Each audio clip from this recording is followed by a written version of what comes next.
સવારના સોનેરી ગાલી છે, તમે પ્રગટ થયા હે પરમેશ્વર. આ જીવંત પરિવેશ આધ્યાત્મિક તો હતો જ, પણ એ આધ્યાત્મિકતામાં ગત 3 દિવસથી વિશેષ કલરવ અને કિલ્લોળ ઉમેરાયા છે.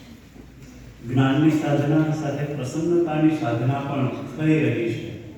વિદ્યાર્થીઓ નાચતા ગાતા હસતા ખીલતા રમતા બધું આત્મસાત કરી રહ્યા છે. એનો જે આનંદ છે, આ બધું એક લમ્હા જેવું છે. વાર્ધક્ય જીવનમાં યાદગાર શું, તો આવા દ્રશ્યો છે એ યાદગાર રહી જાય. અને એમાં કોઈ વિશેષ ઉપસ્થિતિ, કોઈ ઉજાવાન માણસ વક્તા તરીકે આપણે સાંભળે છે, એનો તો વિશેષ આનંદ થાય છે. આજે જે આપણી સાથે મંચસ્થ છે, જે ભાષા ગુજરાતી સાહિત્યમાં બોલવાના છે, એમનું નામ છે શ્રી ભરતસિંહજી ગોહિલ. ભાવનગર યુનિવર્સિટીમાં એ જીઓલોજી ડિપાર્ટમેન્ટના હેડ ઓફ ધી ડિપાર્ટમેન્ટ છે.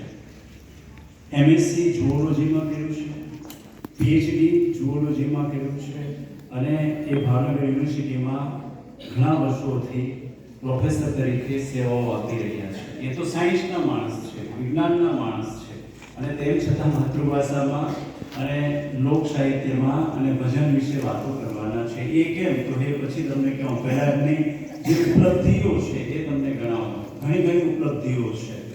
માત્ર એ પ્રોફેસર નથી, પણ ભાવનગર યુનિવર્સિટીના યુજી અને પીજી હોસ્ટેલ, આ હોસ્ટેલ એટલે આપણું છાત્રાલય, લોકશાળાનું. અને આપણે જે લોકશાળાઓમાં ગૃહપતિનું સ્થાન છે, એ તો કેવું સ્થાન છે, અધ્યાપકથી પણ વિશેષ સ્થાન છે. મુખ્ય ગૃહપતિ આપણા લોકભારતીના મૂળશંકર મોભટ્ટ, જેને લા મિઝરાબલનું દુખિયારા નામે ભાવાનુવાદ કર્યો, એ કક્ષાની વાત આ આપણા ગૃહપતિઓમાં છે. તો એ ભાવનગર યુનિવર્સિટીના મુખ્ય રેક્ટર તરીકે, એટલે કે આપણી જે લોકશાળામાં મુખ્ય ગૃહપતિ તરીકેની પણ ફરજ નિભાવે છે. એનએસએસ ડિપાર્ટમેન્ટ છે અને એનએસએસ વિભાગ છે, એના એક કોઓર્ડિનેટર સંયોજક શ્રી છે.